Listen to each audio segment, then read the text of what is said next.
Hello friends, कैसे हैं आप सब लोग। तो आज है हमारा नेक्स्ट इकोनॉमिक्स का लेक्चर। आज हम डिस्कस करेंगे एनबीएफसी।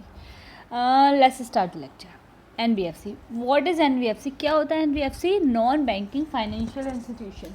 ठीक है, जो बैंकिंग जो जितने भी चीज़ें होती हैं, बैंक क्या काम करती है? लोन देना और डिपॉजिट्स को लेना।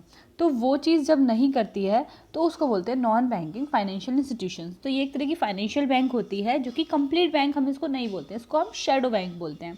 इसमें क्या क्या आते हैं? दो चीज़ें हम इंक्लूड करते हैं, इंश्योरेंस और म्यूचुअल फंड्स। इंश्योरेंस को रेगुलेट करने के लिए आईआरडीएआई होता है, ये संस्थान होती है, और म्यूचुअल फंड्स को रेगुलेट करने के लिए, देखने के लिए सेबी होता है। ठीक है, नेक्स्ट, इसको कौन रेगुलेट करता है? आरबीआई रेगुलेट करता है। दो तरीके के काम करते हैं, या तो होती है नॉन डिपॉजिट टेकिंग होती है एनबीएफसी, या फिर डिपॉजिट टेकिंग। जो नॉन डिपॉजिट होती है, जो डिपॉजिट्स नहीं लेती, वो कोलेट्रल नहीं लेती है, मतलब वो अनसिक्योर्ड लोन्स देते हैं। क्या कोलेट्रल नहीं लेंगे, और नेट फंड कितना दे देते हैं? वो 100 करोड़ तक का। जब हम बात करें डिपॉजिट टेकिंग एनबीएफसीज की, तो डिपॉजिट टेकिंग का टर्म लोन कितने से कितने तक का होता है? 10 से लेकर 60 महीने तक का।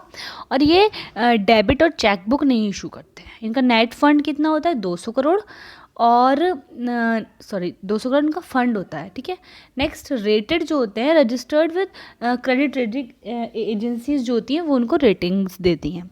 ठीक है, और नॉन रेटेड जो होते हैं वो रजिस्टर्ड नहीं होते हैं क्रेडिट रेटिंग एजेंसीज में। और ये इंटरेस्ट 3.5% से कम नहीं दे सकते, और 12.5% से ज़्यादा नहीं दे सकते। सारे, not all regulated by RBI. सारे जितने भी एनबीएफसीज हैं वो सारे ही आरबीआई रेगुलेट नहीं करता है। ठीक है, नेक्स्ट बात कर लेते हैं बैंकिंग सिस्टम इन इंडिया। तो अगर हम बैंकिंग सिस्टम की बात करें तो दो चीज़ें होती हैं। एक तो होता है एनपीए, मतलब नॉन परफॉर्मिंग एसेट।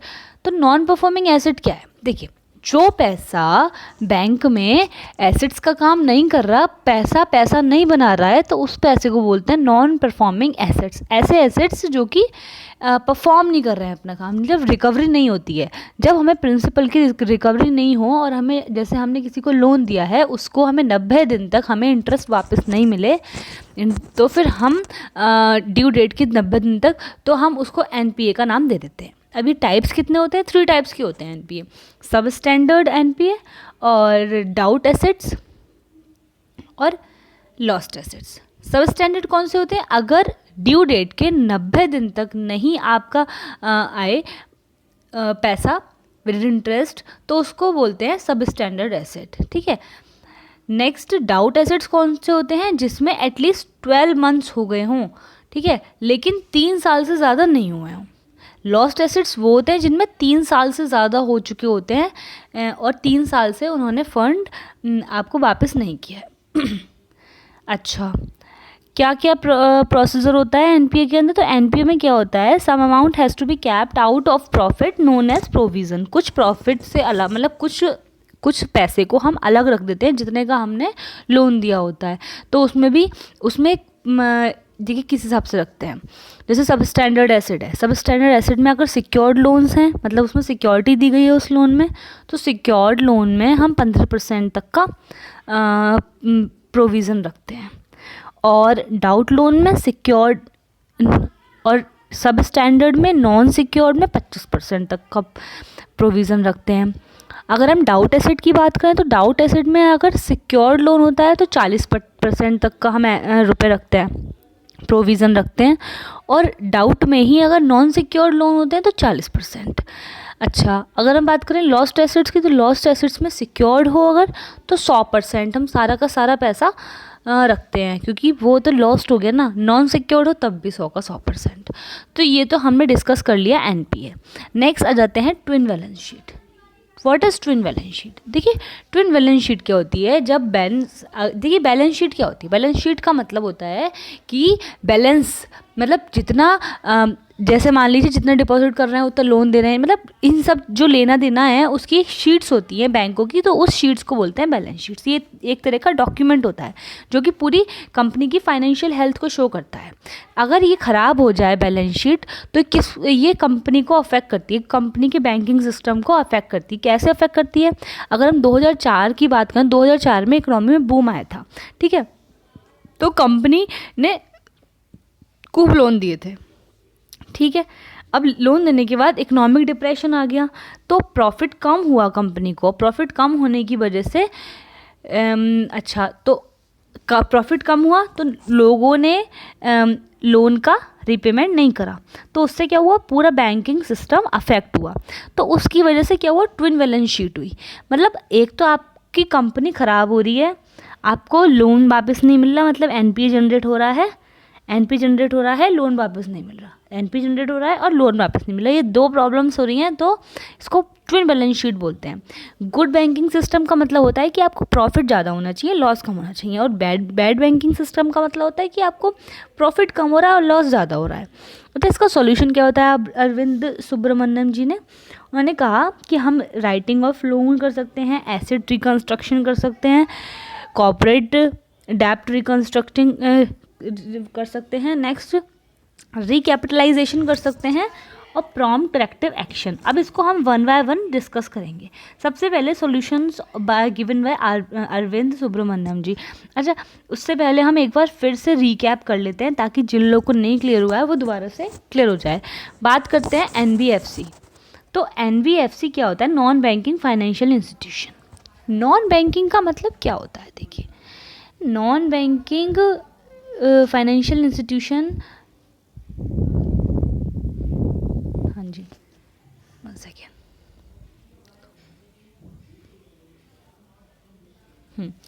तो अगर हम बात करें नॉन बैंकिंग फाइनेंशियल इंस्टीट्यूशन की, तो नॉन बैंकिंग फाइनेंशियल इंस्टीट्यूशन का क्या होता है?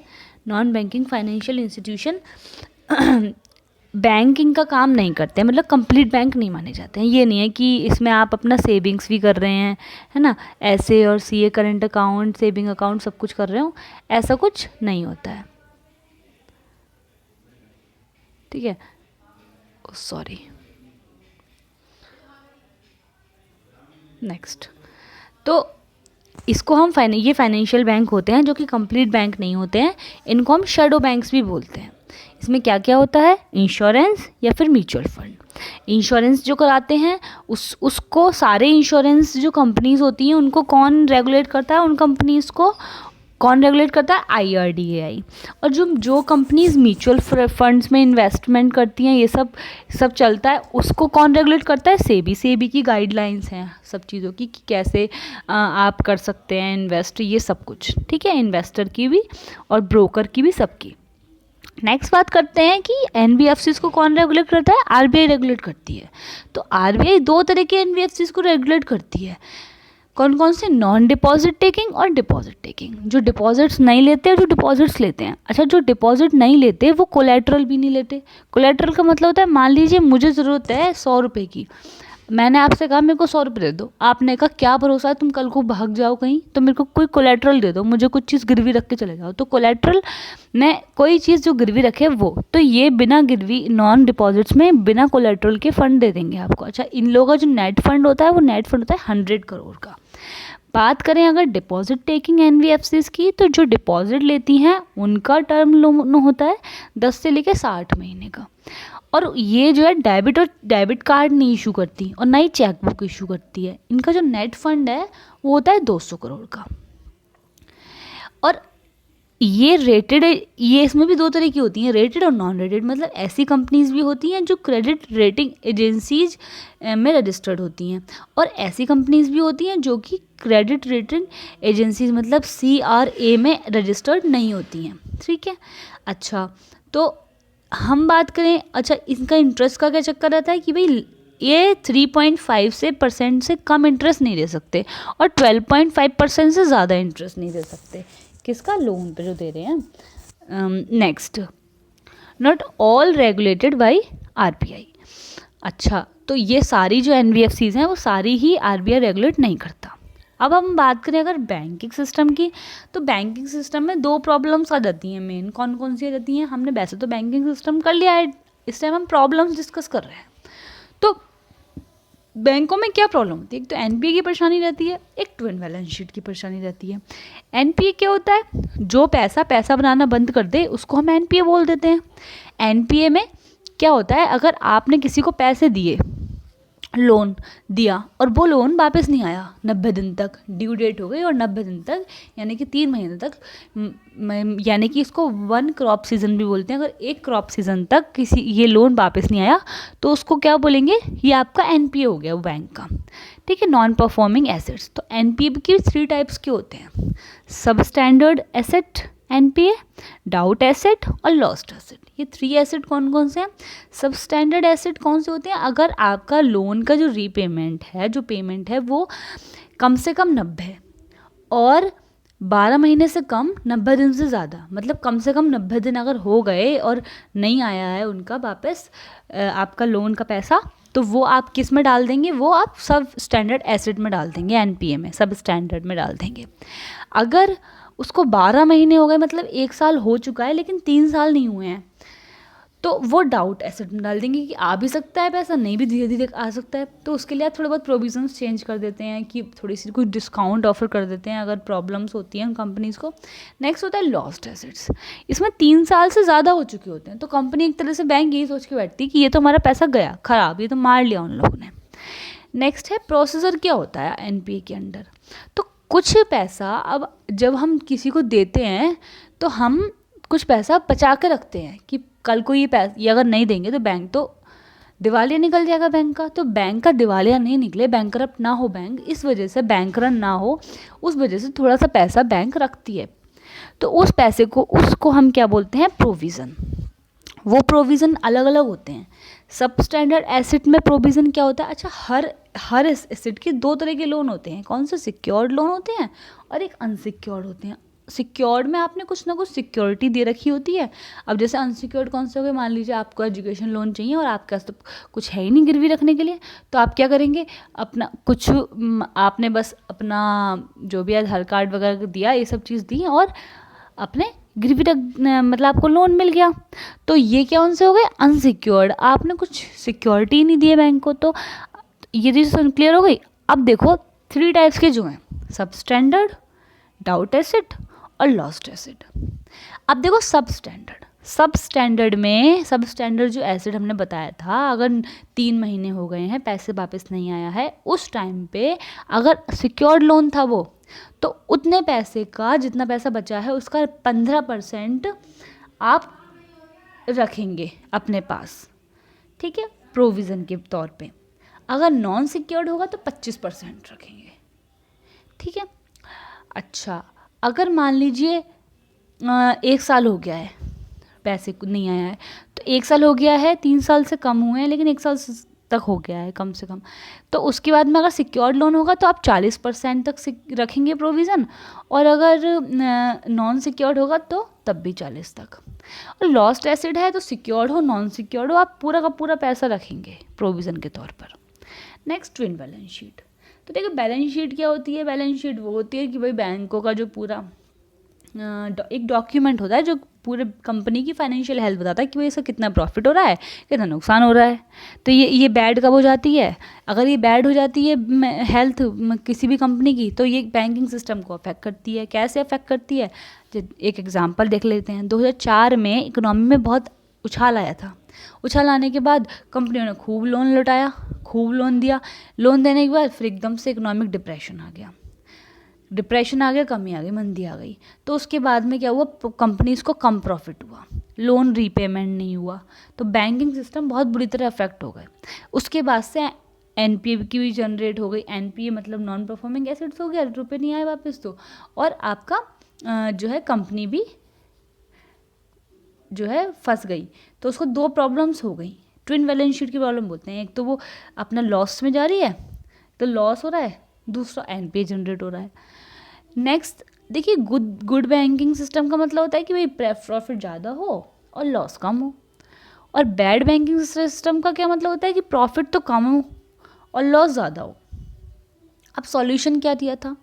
अरविंद सुब्रमण्यम जी ने कहा कि या तो हम लोन लिखें या फिर एसेट को रिकंस्ट्रक्ट करें या फिर कॉरपोरेट का डेब्ट रिकंस्ट्रक्ट करें या फिर रिकैपिटलाइजेशन ही कर दें या फिर प्रॉम्प्ट करेक्टिव एक्शन करें। अब ये क्या होता है, देखिए इसको हम थोड़ा डीप में डिस्कस करते हैं। पहला है राइटिंग ऑफ लोन।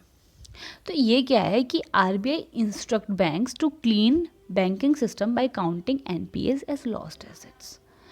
आरबीआई ने बैंक को समझाया कि बैंकिंग सिस्टम को साफ करो इन द सेंस जितना भी है तुम्हारा पैसा ये फंसा हुआ है एनपीए में लॉस्ट एसेट की तरह, उसे पूरा क्लीन कर लो। Against them provisions will be released and it could be used. अगर आप क्या करो, उसके खिलाफ प्रोविजंस यूज़ करो, जो अभी हमने आपको ऊपर बताया था, डाउट एसेट्स है ना, ये सब प्रोविजंस यूज़ करिए और उसको साफ करिए भाई अपने बैंकिंग सिस्टम को। Meanwhile process of recovery continue, ठीक है, उसके साथ साथ प्रोसेस ऑफ रिकवरी भी कंटिन्यू करो। अच्छा, और क्या था, ये तो था हमारा कि भाई राइटिंग ऑफ लोन, ठीक है, कैसे हम उसको ओवरराइट कर सकते हैं। नेक्स्ट है कि एसेट रिकंस्ट्रक्शन, एसेट को रिकंस्ट्रक्ट करें। एसेट रिकंस्ट्रक्शन कंपनी होती है एआरसी। ये क्या, देखिए परचेज बैंक्स एनपी, ये क्या करती हैं, एआरसी एसेट रिकंस्ट्रक्शन कंपनीज क्या करती हैं, बैंकों का जो एनपीए होता है, जो नॉन परफॉर्मिंग एसेट होता है, उसको खरीद लेती हैं, ठीक है। अच्छा, इनका लेकिन क्या रहता है, डिस्काउंटेड प्राइस पर खरीदती हैं। जैसे मान लीजिए 100 रुपये का लोन था, अब वो एनपीए बन गया है, तो वो क्या करेंगी, उसको 80 रुपये में खरीदेंगी, 20 रुपये अपनी जेब में। क्यों ऐसा होता है, बैंक हैव नो होप। अब एक बार बताओ, जिस इंसान को 100 रुपये की चोट लगी हो, उसको तो 10 रुपये तक की उम्मीद नहीं है कि 10 रुपये भी वापस मिलेंगे, और आपको 80 रुपये मिल रहे हैं, तो वो ही बहुत है। जब आपको 10 रुपये की उम्मीद नहीं है और आपको 80 रुपये को दे रहा है, तो आप ले लोगे ना, ठीक है। नेक्स्ट देखो, फिर उन्होंने कहा कि सरफेसी एक्ट हम यूज़ कर सकते हैं। 2002 में आया था सरफेसी एक्ट। सरफेसी एक्ट के तहत 2 पावर्स हैं कि आप सिक्योर्ड एसेट्स को बेच सकते हो और उनको बेचने के बाद एआरसी को सेल कर सकते हो, मतलब एसेट रिकंस्ट्रक्शन कंपनीज को। पहली जो एसेट रिकंस्ट्रक्शन कंपनी है वो है एआरसीआईएल, एसेट रिकंस्ट्रक्शन कंपनी ऑफ, है ना, इंडिया लिमिटेड। नेक्स्ट देखो, एसबीआई, पीएनबी, आईडीबीआई, आईसीआईसीआई, तो ये सारी आपकी एसेट रिकंस्ट्रक्शन कंपनीज हैं। अब प्रॉब्लम्स क्या है, एनपीए जैसे बढ़ता गया, जैसे कि पीएनबी की बात करें, अब पीएनबी सरकारी वो बैंक, और उस टाइम पे खूब शेयर्स बिके, इसके शेयर्स अच्छे खासे बिके, सब लोगों ने इन्वेस्टमेंट करा, शेयर्स खरीदे कि भाई अच्छा चल रहा है बैंकिंग सिस्टम। तो इस पे क्या हो गया, इतना ज़्यादा एनपीए आ गया, जो भी केस हुआ था 40,000 करोड़ का एनपीए जनरेट हो गया। सेकंड प्रॉब्लम क्या होती है, पॉलिटिकल कॉम्प्लेक्स, आपको पता ही है, पॉलिटिकल प्रेशर की वजह से। अब गवर्नमेंट ने क्या सॉल्यूशन दिया कि बैड बैंक बनाए जाएं, जैसे कि पारा। बैड बैंक का क्या काम होगा, वो एक तरह से एसेट रिकंस्ट्रक्शन का काम करेंगे, ठीक है, और उसको कौन हेल्प करेगी, गवर्नमेंट। रेजिस्टेंस क्या था, रुकावट क्या आ रही थी, एक तो आरबीआई गवर्नर ने मना करा, रघुराम राजन जी ने कहा भाई fiscal deficit increase, so against monetary policy said bed bank is more problem shifting part. अब देखो, उन्होंने कहा फिस्कल डेफिसिट बढ़ रहा है, फिस्कल डेफिसिट बढ़ रहा है मतलब हमारे जो खर्चे हैं वो बढ़ रहे हैं और आमदनी कम हो रही है, और इस वजह से उन्होंने कहा कि बैड बैंक कोई उसका सोल्यूशन नहीं है, ठीक है, वो तो बस एक शिफ्टिंग पार्ट के लिए आप बोल रहे हो, शिफ्ट करने के लिए प्रॉब्लम को उधर रखो, प्रॉब्लम तो फिर भी रहेगी। न्यू गवर्नमेंट स्टैब्लिश आई, उन्होंने स्टैब्लिश किया किसको, पारा को, मतलब पब्लिक सेक्टर एसेट रिहैबिलिटेशन। उन्होंने पब्लिक से फंड लिया, गवर्नमेंट से नहीं लिया। उर्जित पटेल जो थे, उन्होंने नॉट क्रिटिक अबाउट पारा with in 2 to 3 years of पारा विल बी लॉन्च्ड। उन्होंने कहा कि भाई 2 से लेकर 3 साल बाद पारा लॉन्च हो जाएगी। नेक्स्ट उन्होंने क्या सॉल्यूशन दिया अरविंद जी ने, कॉर्पोरेट डेब्ट रिकंस्ट्रक्टिंग, रिकैपिटलाइजेशन और प्रॉम्प्ट करेक्टिव एक्शन। अब देखो नेक्स्ट देख लेते हैं कॉर्पोरेट डेब्ट रिकंस्ट्रक्शन। तो कॉरपोरेट डेप्ट रिकंस्ट्रक्टिंग क्या मतलब, जो कॉरपोरेट कंपनीज जो हैं उन कंपनीज का जो जो कर्जे में डूब रही हैं उसको रिकंस्ट्रक्ट करा जाए। आरबीआई ने एक चांस दिया टू कॉरपोरेट बैंक को। सिंस प्रॉब्लम बाय 2008 डिफ्लेशन सब प्राइम क्राइसिस, है ना, तो 2001 की डिफ्लेशन से क्राइसिस की प्रॉब्लम आ रही है। गाइडलाइंस बनी सीडीआर की, कॉरपोरेट डेप्ट रिकंस्ट्रक्टिंग। इन्होंने कहा not possible permission of RBI, ठीक है, कि possible if borrowing is from more than one bank, अगर एक बैंक से ज़्यादा हम बोरोइंग लेंगे तब प्रॉब्लम सॉल्व होगी। If total borrowing is 10 crore plus, अगर सारी बोरोइंग जो हम ले रहे हैं और 10 करोड़ से ज़्यादा बैठ रही है, बैंक और कंपनी दोनों ही उसके लिए अप्लाई कर सकते हैं। Corporate apply if supported by 20% loan and same goes with bank. Corporate कब कर सकती है कि भाई 20% लोन उससे वो घिरी हुई है, और बैंक भी तभी कर सकता है। Next, joint lender forum. Once application is accepted, इसको मैं दोबारा से बताऊं क्या आप लोगों को? चलिए एक बार और बता देती हूँ। ये सॉल्यूशन की बात हो गई थी, तो सारा समझ में आ गया होगा आपको। तो ये जो 3 सॉल्यूशंस रह गए हैं, कॉरपोरेट डेप्ट reconstructing, recapitalisation, prompt corrective action. तो कॉरपोरेट डेप्ट रिकंस्ट्रक्शन की बात कर रहे हैं।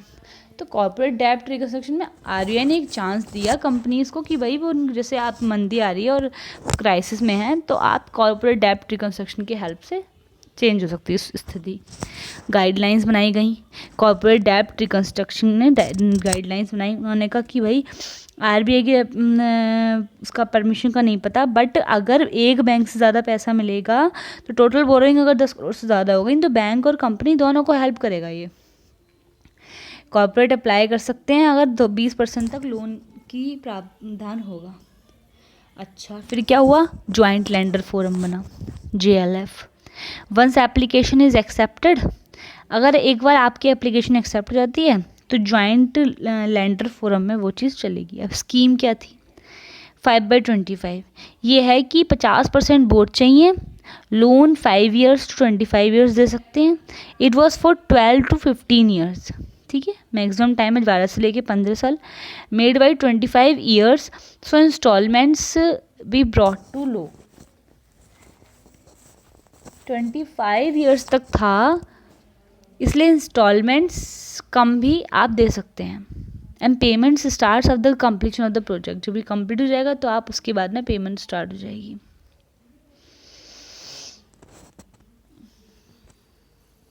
लेकिन क्या हुआ, 5 साल बाद फेल हो गया, नया लोन अनेबल, वो पे नहीं कर पाए। अच्छा, तो क्या हुआ? स्ट्रैटेजिक डेप्ट रिकंस्ट्रक्टिंग। तो ये हुआ कि जॉइंट, ये तो बात हुई थी कि कैसे कैसे वो सब फेल हो गए, तो फिर कंपनी के फिर क्या हुआ, इसके लिए स्ट्रेटेजिक डेप्ट रिकंस्ट्रक्टिंग का आइडिया आया। ये क्या था? Shares forcefully acquired by bank, उन बैंकों ने फोर्स सारे शेयर्स ले लिए, अप टू 51% तक ले लिए बैंक्स ने, ठीक है। Give 18 months time to company, ठीक है, 18 महीने का टाइम दिया। If finds buyer who see start repayment, अगर उन्हें बायर मिल जाएगा then the loan won't be counted, और फिर उसके बाद में एमपीए की तरह काउंट नहीं होगा। लेकिन बट बैंक हैज़ नो, लेकिन बैंक का कोई बायर नहीं था कि वो जब 51% तक खरीद सके, ठीक है। तो उन्होंने क्या करा? सो उन्होंने लोअर कर दिया 26% तक, but should be single largest buyer.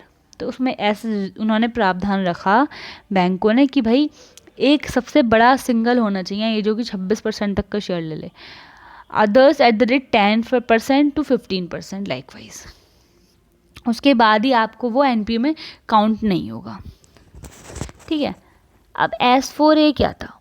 देखिए, 500 करोड़ का लोन, कैश फ्लो के बाद full payment is not possible due to low return, क्योंकि रिटर्न आ नहीं रहा है, तो पूरा तो हम पे नहीं कर सकते, वापस से रिटर्न नहीं कर सकते। अब सस्टेनेबल में क्या है कि या तो पे करा जाएगा, non sustainable to be converted into shares, और अगर आप पे नहीं कर सकते तो वो चीज़ शेयर्स में कन्वर्ट कर दी जाएगी, ठीक है। Launch in 2017, has not used yet, अभी तक यूज़ नहीं हुआ है। तो S4A क्या है कि 500 करोड़ तक का लोन आप दे सकते हो, even after cash flow starts, full payment is not possible due to low return, ठीक है। उन्होंने कहा कि कम रिटर्न के चक्कर में आपको इतनी जल्दी पैसा वापस नहीं है आएगा। तो सब सस्टेनेबल के अकॉर्डिंग क्या था कि अगर आप पे कर रहे हैं और वो नॉन सस्टेनेबल है, ठीक है, नॉन सस्टेनेबल है, तो क्या होगा, उसको शेयर्स में कन्वर्ट कर दिया जाएगा अगर सस्टेन नहीं कर पा रहा है तो। और कब लॉन्च हुआ था ये 2017 में, और अभी तक यूज़ भी नहीं हुआ है। सो दे पे देयर लोन बैक, ठीक है। कौन कौन? कॉर्पोरेट डेब्ट रिकंस्ट्रक्टिंग। देखो नेक्स्ट क्या था, रिकैपिटलाइजेशन। इनका नेक्स्ट सोल्यूशन था रिकैपिटलाइजेशन। उन्होंने मिशन इंद्रधनुष बनाया। इंद्रधनुष के अंदर ये एक अम्ब्रेला स्कीम थी, ए से लेकर जी तक की मिशन थे। क्या? ए फॉर अपॉइंटमेंट, कि भाई previously jobs in PSL by ministers, पहले की जॉब मिनिस्टर्स अपॉइंट करते थे, लेकिन अब ये नहीं होगा, अपॉइंटमेंट्स करे जाएंगे। नेक्स्ट BOD की, balance independent government committee will be made, choose BOD. These BOD will choose chairman for different branches. Board of directorate choose करा जाएगा। ये बोर्ड ऑफ डायरेक्टरेट चूज करेंगे चेयरमैन को अलग अलग ब्रांचेस के। So chairman and board of director both are independent, दोनों ही इंडिपेंडेंट होंगे। C फॉर कैपिटलाइजेशन, मैंने कहा गवर्नमेंट इन्वेस्ट करेगी मनी बैंकों में। D for distressing, bank should be sell NPA to ARC, bank क्या करेंगे, जितना भी NPA है नॉन परफॉर्मिंग एसेट, उसको किसको बेच देंगे, एसेट रिकंस्ट्रक्शन कंपनीज को। E for empowerment, initially power of government for earning boat, starting में गवर्नमेंट की पावर थी बोट खरीदने की, by giving unnecessary jobs in banks, ठीक है, कि भाई फालतू की बैंक दे दी, ठीक है, तो ये है, बट अब ये चीज़ नहीं होगी, पावर बैंक के पास रहेगी। F फॉर फ्रेमवर्क अकाउंटेबिलिटी, मतलब PNB का केस हुआ, माल्या का, नो बट किसी ने भी रिस्पॉन्सिबिलिटी नहीं, who is responsible for this cases, और जो इतना सारा बैंकों में NPA जनरेट हो रहा है, कौन इसके लिए रिस्पॉन्सिबल है। Hence responsible person company behind the NPA will be notified, जो भी रिस्पॉन्सिबल पर्सन होगा उसको वो नोटिफाई किया जाएगा। गवर्नेंस, आपका लास्ट एकदम G फॉर गवर्नेंस। गवर्नेंस उन्होंने कहा कि ज्ञान संगम, मतलब मीटिंग होंगी PM की, फाइनेंशियल मिनिस्टर की, गवर्नर की, और बैंक के CMDs की, चेयरमैन की और MD की, ठीक है, और वो कैसे गवर्नेंस के बारे में टॉपिक पे बात करेंगे कि भाई बैंकों को कैसे चलाना चाहिए। नेक्स्ट सॉल्यूशन था prompt corrective action, last solution. RBI bank की हेल्थ पर ध्यान रखेगी, निगरानी रखेगी। अगर उनकी हेल्थ ख़राब हो रही होगी तो फिर 3 कैटेगरीज में आते हैं, first, second and third. First है कि वो डिविडेंड नहीं पे कर पा रही है, या फिर for foreign banks promoter to invest.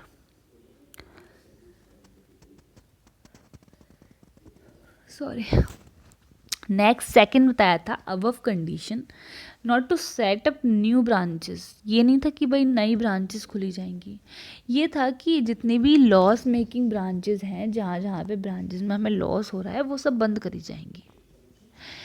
फिर above conditions reduce the salaries की सैलरी भी। तो प्रॉम्प्ट करेक्टिव एक्शन में क्या था, डिविडेंड नहीं दिए जाएगा फॉरेन बैंक के लिए, प्रमोटर से इन्वेस्ट करा जाएगा, प्रमोटर इन्वेस्ट करेगा। फिर ये था कि नई ब्रांचेस नहीं बनेंगी, और जितनी ब्रांचेस नुकसान दे रही हैं, जितनी ब्रांचेस नुकसान में हैं, वो बंद करी जाएंगी।